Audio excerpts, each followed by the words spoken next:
Hi and welcome back to Jaffa Cooks. Today I'm going to make a dairy-free cheesecake. If you haven't already subscribed to my channel, please do so and click on the bell icon. The full description of the ingredients and the recipe is in the description down below.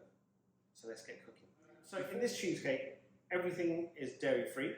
I've got some dairy-free cream cheese and I've got some dairy-free cream.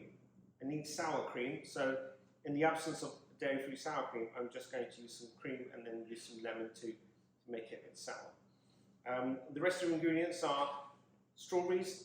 She likes strawberries, doesn't like raspberries.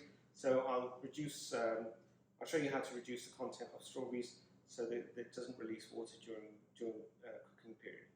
I've got 175 grams of caster sugar. I've got about 8 to 10 digestive biscuits crushed. 2 eggs and a yolk, about 40 grams of coconut oil instead of butter, so that's the substitute I'm using. I've got 2 tablespoons of flour and I've got a teaspoon of vanilla essence.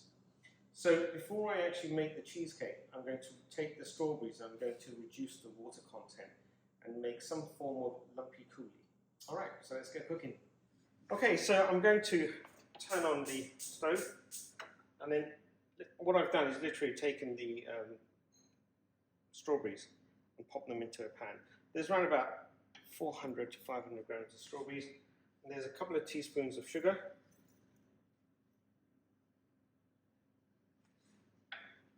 And I'm just going to wait for the water to start releasing from the strawberries. We don't want it too thick, but we do want to reduce the content of water within the strawberries. So after a couple of minutes, we'll see some of the water being released by the strawberries.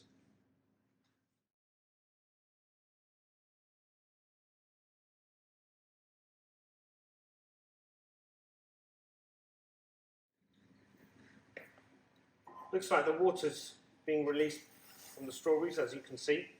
So again, just a little bit longer, just to make sure that whatever can be released from the strawberries is released. Cheesecakes can be made plain. You can even use raspberries or even blueberries. If you're looking for a blueberry compote recipe, then do look on my channel. I've made one just recently and it did taste very nice. So you could use blueberries within the cheesecake, or you could just make a very plain cheesecake and drizzle some coulis on the top. Either way, do what you fancy, do what you feel.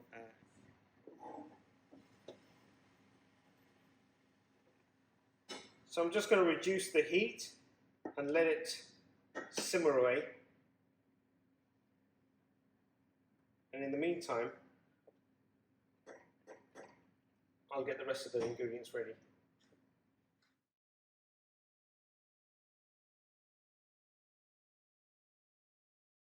It has thickened up slightly, so we'll just give it a couple of more minutes and then I'll take it off the heat. As you can see, the water is reducing and it's thickening up at the same time. And if you're making the cheesecake immediately, then I suggest you put this in a larger surface area like a plate and then cool it down faster.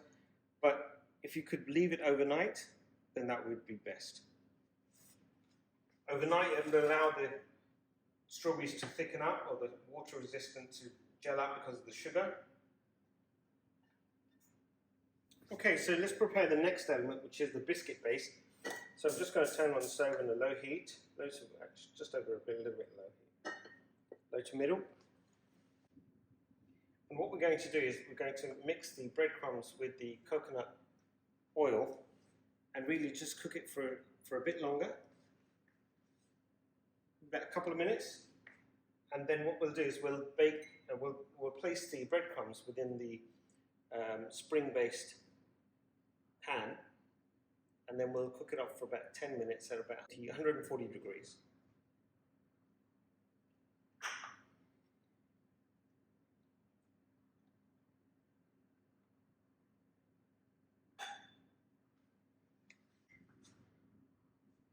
There's my coconut oil.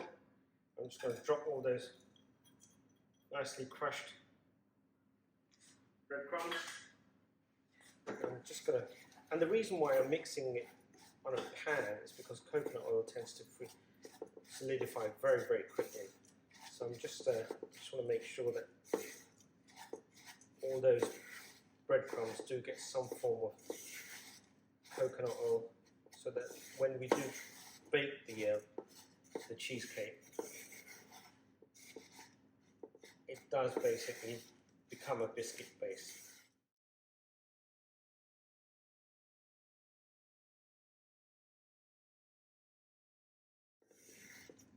So I'm using, I'm cooking the coconut oil and the biscuit crumbs over the pan, just to make sure that every element of those digestives do get some form of coconut oil, so that they bind together when we bake it in the oven. I think that should be about there. So I'm going to take it off the stove, and I'm going to take this over to the tin, and then I'm going to pour it into the tin, and then we're going to press it down and bake it into the oven around about 140–150 degrees. So the biscuit crumbs are done. They're ready to be poured into the tin. So I'm just going to quickly put into the tin.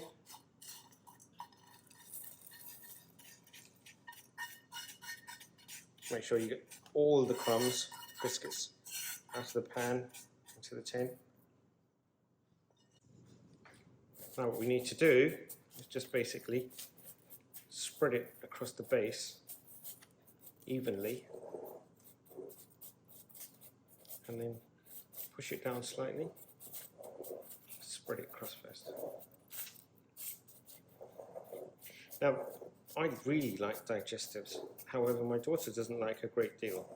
So what I've done is I've put in around about 10 biscuits. Personally, for myself, I probably would have put more, but she's not a great fan of digestives, but she does like cheesecake. Now we do need to make sure that this is really pushed down hard, so I'm going to go and get a spoon instead of... So I'm just going to press down on it.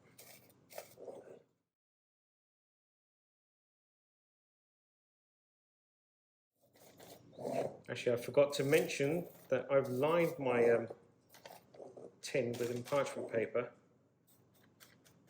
Just gives it that added protection from the side. Stops it from sticking as well. Okay.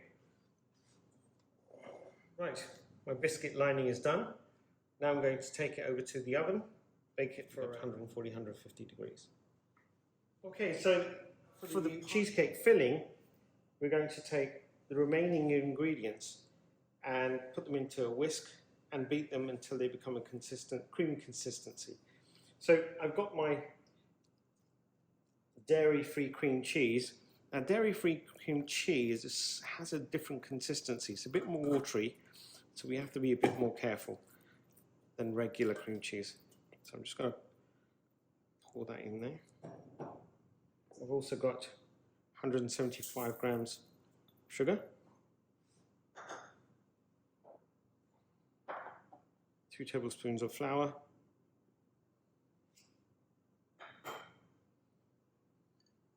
2 eggs beaten and a yolk,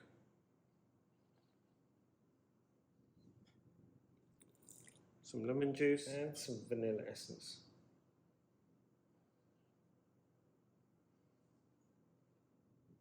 Now, I've got some cream left over, and I'll pour that towards the end. I didn't want to mix the lemon juice and the dairy-free cream, just in case it's split. So I've kept that to one side. Now that everything's put together, apart from the cream, I'm going to put it in the blender and mix this all together to become a cream consistency. The initial mix looks pretty creamy. I'm going to now just take the rest of the cream, pour it in, and then take it back to the blender and mix it one more time. Now I've taken the mixture out of the blender, and if I look at the consistency, it's a bit more watery than I would like it to be. So what I'm going to do is I'm going to put a couple of more teaspoons, or a couple of more spoons actually, of flour, just to thicken up the mixture.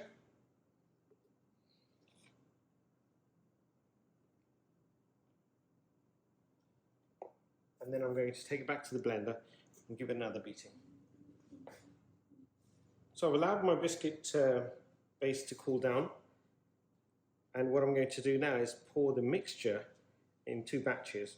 We'll pour the initial mixture, then we'll take some of the strawberries, and then we'll put the remaining mixture on top, and then we'll just, with a fork or a knife, just marble it. So I'm just going to take half the mixture. It's just, you can see that the consistency is a lot creamier compared to the first mix that I did. So I've added a couple of additional spoons of flour. Now, the reason why that is because dairy-free cream cheese has, and there are many different makes of dairy-free cream cheese, they have different consistencies. So based on your dairy-free cream cheese, add or reduce the flour content. So I would start off with 3 tablespoons of flour, and then if you need to add a few more, just go by the consistency that your mix is serving you. These are my strawberries, so you can see that they're nice and juicy. They're reduced in size, and some of the water's been reduced as well. So they do look like, it does look like a coulis. So I'm just going to spread it and just mix it in. And then now I'm going to take the remaining mixture and just pour it over the top. And you'll see some of it will pour towards the top. That's fine, don't worry about it. You want that marble effect as well. If it can come naturally, that's even better. Okay. Now using the back of a fork, I'm just going to literally just make some wavy lines. And I can feel some of the strawberries are moving around as well at the bottom. Try not to go too deep, otherwise you'll disturb the base. Now when we cut this, you'll see why I mean by forking it and making a marble effect. So now we'll bake this cheesecake at 180 degrees for around 45-50 minutes. Now, every cheesecake, again, going back to the dairy-free element, it may look different to each one of you because it depends on your dairy-free cream cheese. So when you do, after 45 minutes, have a look at it, jiggle it around. It should still be a little bit wobbly, but I tend to make mine slightly firmer than just wobbly because my daughter doesn't like a gooey consistency of a cheesecake. She likes it nice and firm. So I'm going to pop this in the oven for about 45 minutes at 180 degrees, and then I'll come back and I'll show you what the results are. If we need to cook it longer, then we'll carry on. Hi, welcome back to Jaffa Cooks. So just to recap, last night we made strawberry cheesecake. I took it out and then I cooled it at room temperature for about a couple of hours, and then I put it in the fridge for about 3 hours. I've actually not had time to do it all day, so I've just taken it out of the fridge now, so I thought it would be a good time to take a look at it. So it's had time to settle, cool down. So I'm just going to release the spring. Oh, okay, looks good.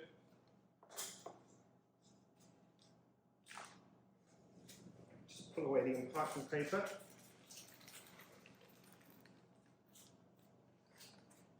Now yesterday we used some of the strawberries within the mixture itself, and it's holding really well. Just going to get a knife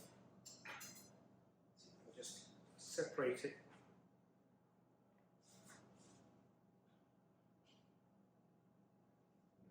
Just going to lift it. So I've released the cheesecake from the tin. So all I'm going to do now is just quickly dust it. Now at this point in time you could really do anything you want. You could put strawberries on it, strawberry coulis, fresh strawberries, anything you want really, or even just serve it as is. Nice cup of tea, coffee. Right, that's it, it's done. So I'm just going to go one further ahead. Let's slice it, maybe decorate it with strawberries and see what it looks like.